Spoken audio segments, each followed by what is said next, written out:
Hello again, everybody, and welcome back to my page. This is Coach Keita Rowe, your resident family and relationship coach. And this week's topic is self-awareness. So we'll go ahead and dive right into it.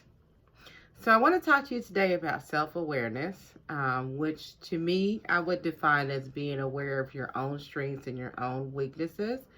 I would define that as being in touch with your own inner feelings and your thoughts. And self-awareness is very important because a person who is self-aware is going to be extremely aware of their strengths and their own weaknesses. Now, what does that mean?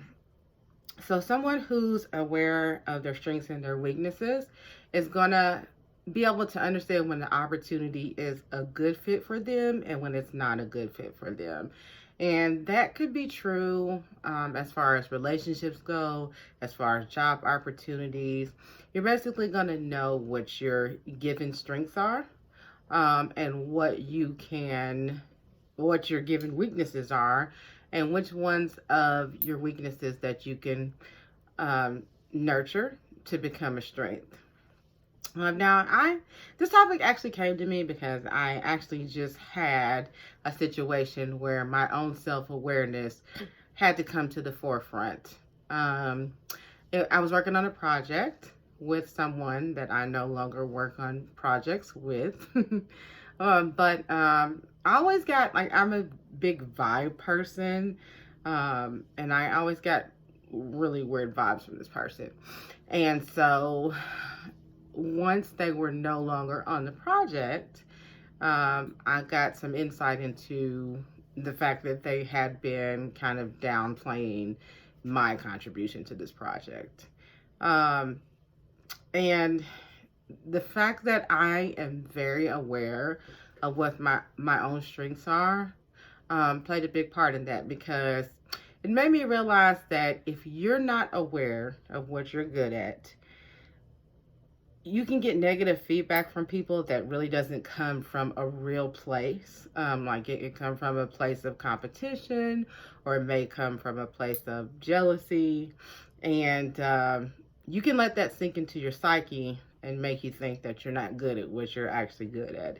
Like when it comes to being a coach, I am 100% sure that being a coach is my calling, and the strengths that I have really play to me being a coach.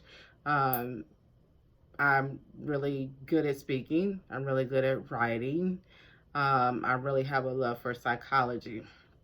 Now, with that being said, if this person had said I was a bad singer, per se, then I would have to listen to that feedback, because that is not my God-given ability to be an awesome singer, like worship leader. But my coaching, yeah, I pretty much know that that's what I was meant to do. So I think that a real easy way for us to kind of nurture our self-awareness, number one, is to be aware of our purpose in life and what your gifts are. Like I mentioned, my gifts would be speaking, my gifts would be writing.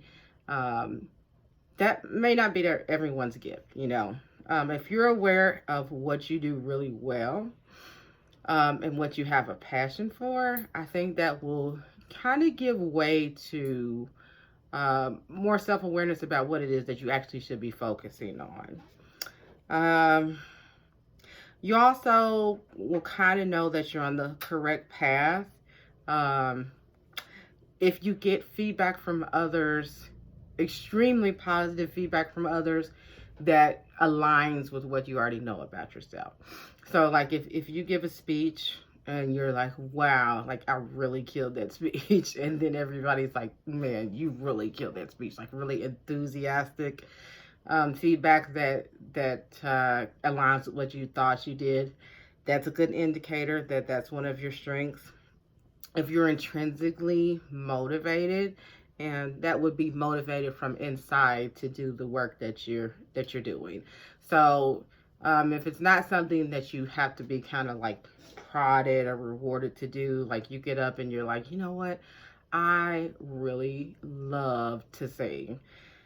I want to do it because it makes me happy. That's a good indicator that's one of your strengths that you should be self-aware of. If you find your work enjoyable, um, if your set of gifts that you have complements your work well, if there's something that others tend to lean on you for, I know for me, like I've always been a person who other people found extremely comforting to talk to and like confide in.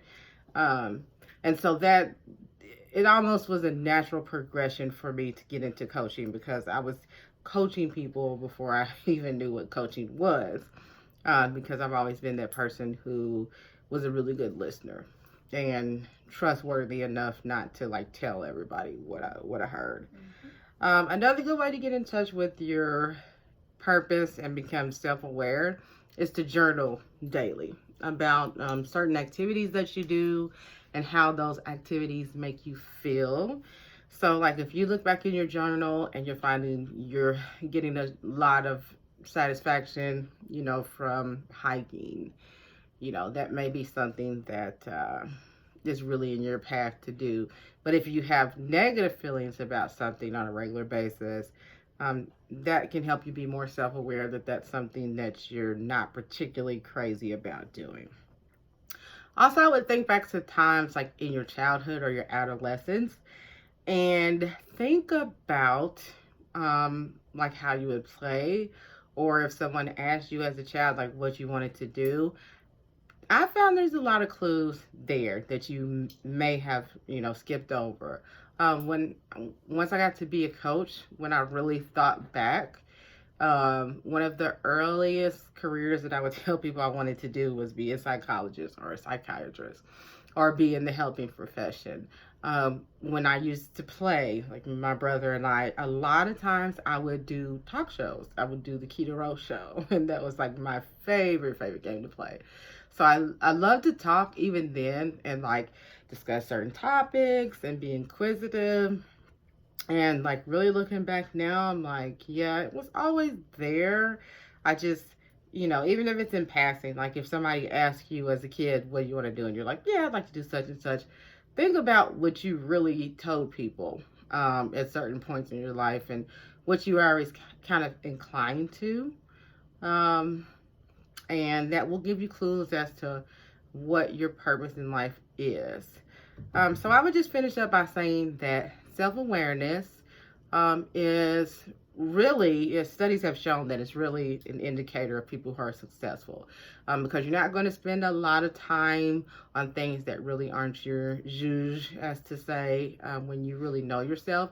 It's hard to be self-aware because giving ourselves that real feedback about what we're really good at or what we're really bad at or what we need to improve or what we just need to give up on can be hard, because sometimes we want to see ourselves either through rose-colored glasses, or we want to see ourselves like we give ourselves too hard of criticism and we don't compliment ourselves. So, take a walk, enjoy nature, spend some time alone, practice mindfulness, and really get to know how what's going on around you affects your mood and your personality and what you enjoy. And when you feel a sense of purpose and fulfillment when you're doing something, whether you're helping others or whatever, then that's getting self-aware. That's finding out what it really is that you were meant to do. So I hope this has been helpful. Let me know what questions or comments that you have in the chat. Of course, always remember to like and share, and always remember that you can have the life that you want. You just have to be willing to do the work. Until next time.